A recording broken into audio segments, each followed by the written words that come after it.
悲しみの向こう、片柳宏。4月7日。自分の心を信じる。無理に信じる必要はありません。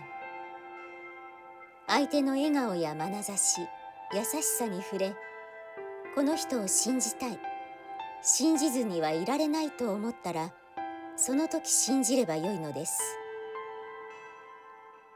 誰かを信じるとは、その人を信じたいと願う自分の心を信じるということなのです。